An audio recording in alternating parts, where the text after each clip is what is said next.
The UN Agency for Palestinian Refugees in the Middle East, the UNRWA, had a large presence at the camp. Let's speak now to the UNRWA's Director of Communications, Juliette Touma, who joins us now from Amman. And I am going to lean into you for whatever you have as far as what we can report is concerned. Do you have the details of how many people were killed and injured at the camp?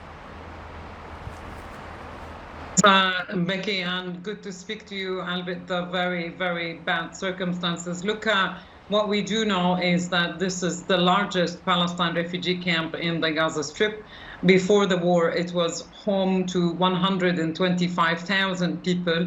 We believe that there continue to be around 30,000 people only in UN shelters that we continue to have in that area. That's the information that I have for now. We were not able to bring in more information due to the communications blackout that Gaza went through this morning until around noon or 1 p.m. local time.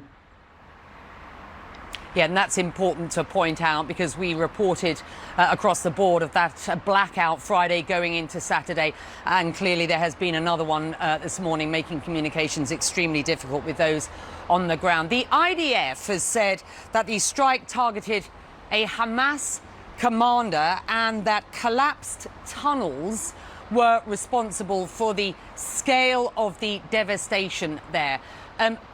What's your response to that, as far as your understanding is concerned? I'm not in a position at all to comment on this statement, Becky, because simply we do not have the information for the reasons I mentioned in my first answer due to the connectivity challenges. I also wanted to let you and the viewers know that today our Commissioner General, Philippe Lazzarini, he managed to finally get into Gaza after weeks of pleading with the different parties, and he just made it out of Gaza. He was there on the ground for a few hours. And what is he reporting? Terrible conditions, terrible conditions. Him and I just spoke before I came on the live to speak to you, Becky, and he was in one of our shelters. There were thousands of people in one of our shelters. This is a UN shelter that was indirectly hit during the war. The sanitary conditions are appalling, according to him. People live on the very, very basic, just little bread and whatever is left of some water. Our staff are dedicated, they keep going, but they're also finding it extremely challenging to operate, given the little humanitarian supplies that have been coming into Gaza. The only hospital treating cancer patients is now, according to health authorities in Gaza, now out of service as a result of running out of fuel, which is, you know, an awful thing to be reporting at this point. What do you understand to be the limited resources and services left for medical help in Gaza? We do know that some 81 Palestinians who are severely, critically injured are being evacuated through the Rafah border crossing today. Those who need surgical intervention, which simply doesn't exist in Gaza at this point, which is, of course, good news. But what's your understanding on the ground?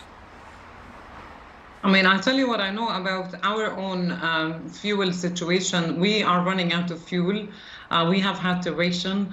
It's simply because we did not get any shipment of fuel. Gaza, not just UNRWA, but Gaza did not receive any shipment of fuel since the 7th of October. So it's almost 1 month that no fuel has come into the Gaza Strip, and we are running out of the very little reserves that we have, and that of course has a huge impact on our humanitarian response. We are currently hosting 670,000 people across our shelters, and we need fuel for very simple things: to drive our cars, to drive the trucks to the border and pick up the very little supplies, to send to medical facilities, for the water pumping stations. I mean, fuel is really, really critical. It's also critical for the bakeries that UNRWA has been supporting. As we understand it, there has been another strike on a residential area close to the Jabalia camp today. From your perspective, what do you understand to be the IDF's commitment to not strike, to avoid striking anywhere where people are sheltering at present? Are you in direct communication with the Israeli military? And what evidence do you have that those in your shelters, and there are tens of thousands, not least in the south, not including those in the north, are safe at this point? Well, we are sheltering hundreds of thousands, Becky. 670,000 people are taking refuge in our shelters, including schools and medical facilities, even warehouses we've had to open to bring in people who needed a safe place to stay. However, there's no place that is safe across the Gaza Strip. No place, not the north, not the south, and not the middle areas. No place is safe. We have lost at UNRWA 68 colleagues since the war began. They were all killed, 68. Some of them were killed in the line of duty. The most recent colleague of ours, Samir, was killed while at home in the middle areas with his wife and 8 children when his UN car, clearly marked as UN, was parked outside his house. Yeah, these are horrifying statistics, and I must say, I mean, my heart goes out to your organisation and our sincere condolences for the loss of those lives. I just must ask you very quickly, your boss, Philippe Lazzarini, addressed the UN Security Council on Monday in an emergency meeting, imploring the need for humanitarian aid and a pause, if not a ceasefire, in Gaza at this point. We still haven't had a vote on any text at this point. That was expected yesterday. What is your message at this point? But it's long overdue, that we need a humanitarian ceasefire. There are too many lives were lost, that it is absolutely time for a ceasefire.